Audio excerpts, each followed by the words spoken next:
Man, ang iyong sinuri, kaugnay pa rin ng gravity at seriousness ng banta. May tuturing po natin ito na mabigat at seryoso sapagkat alam niyo po ang NBI, meron po kaming mga foreign counterparts na sa investigation din na patuloy namin pong nakakausap at nakakaugnayan. At kasama po ron aming pinag-uusapan ng mga pangyayari sa kanilang lugar, sa ating lugar. At napapag-aralan po kung paano kami magkakaroon po ng collaboration at pagtutulungan.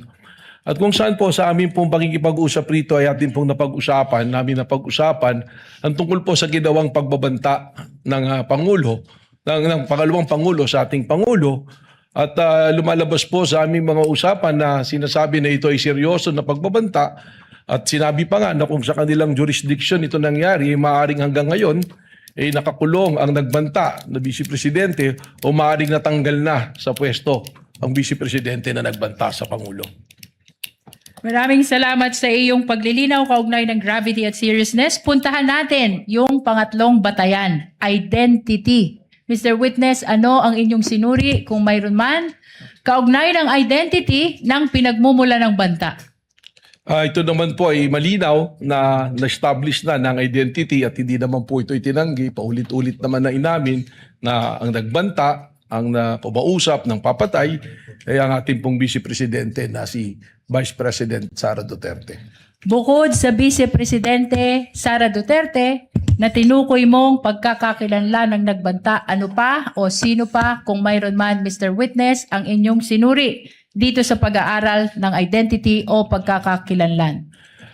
Sinama na rin po namin dito ang tuloy-tuloy na mga banta, kahit na po ng mga ordinaryong individual, at kasama na rin po rito ang patuloy na banta po na nabanggit po ng ating pong Mayor Baste Duterte po. Puntahan naman natin ang pang-apat ninyong batayan, capacity.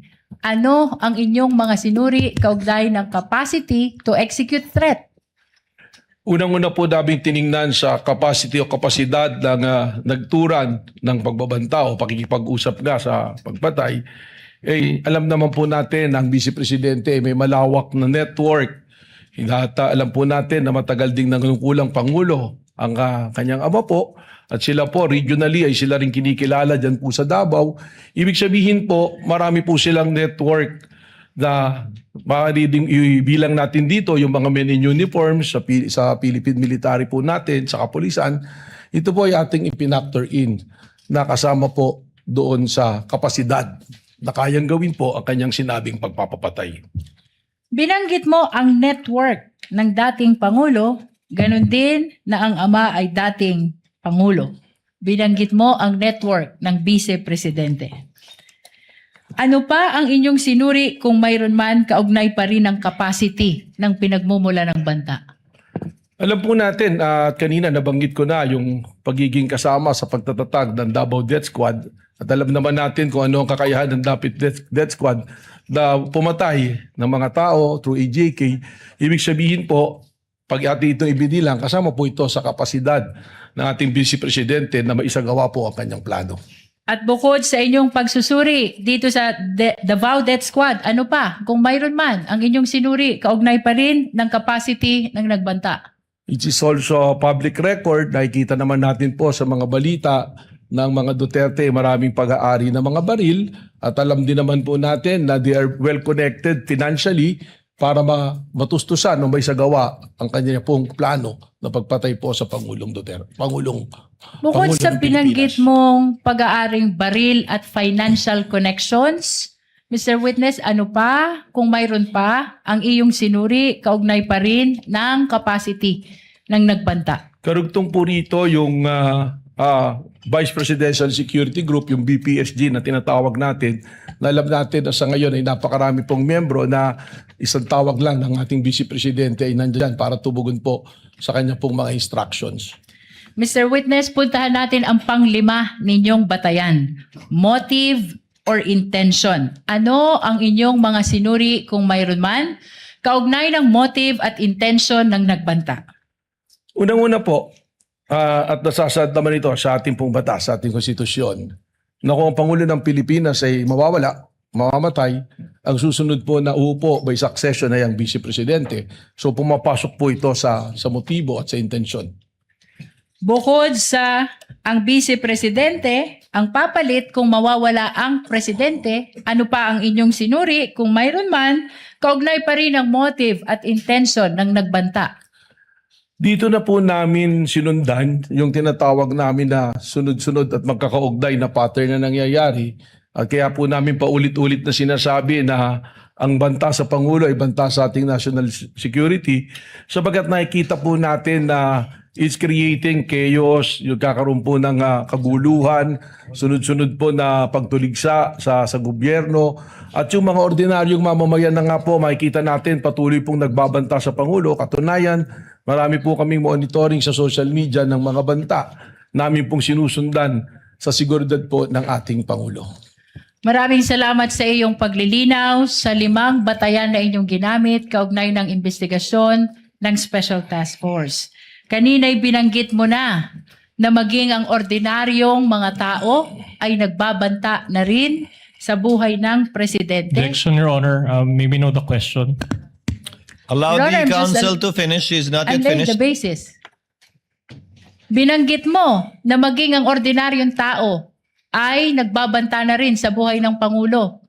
Ano pa ang naging obserbasyon mo na may kinalaman sa naging banta ng Pangulo, ng Vice Presidente sa buhay ng Pangulo? Objection on the use of the word banta, Your Honor. Witness already used that word. Counsel is simply referring to the words used by the witness himself already at this time. Witness may answer. Napansin ko nga po na tumaas ang antas ng kaguluhan sa pamamagitan po doon lamang po sa social media. Kita-kita natin, meron po mga panahon na nating pong Pangulo ay nasa isang event na live. Meron pong mga magko-comment na barilin na yan.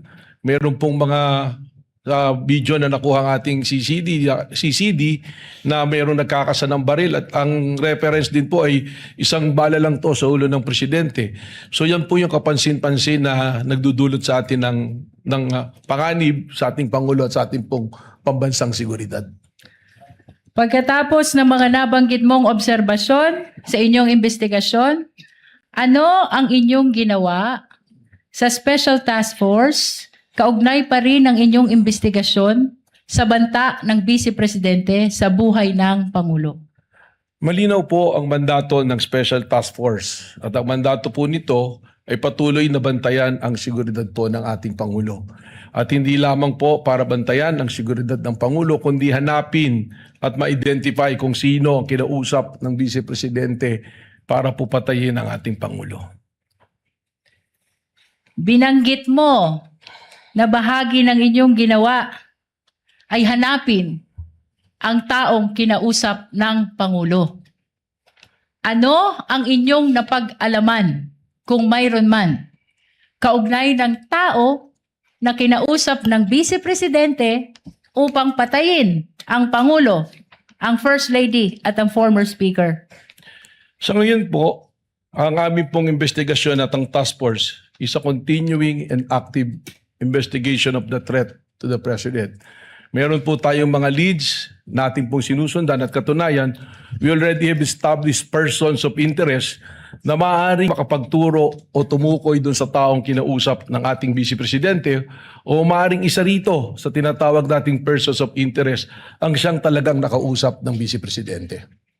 Mr. Witness, binanggit mo yung persons of interest upang mas maunawaan tayo ng mga kababayang nanonood. Ano ang ibig sabihin mo ng persons of interest?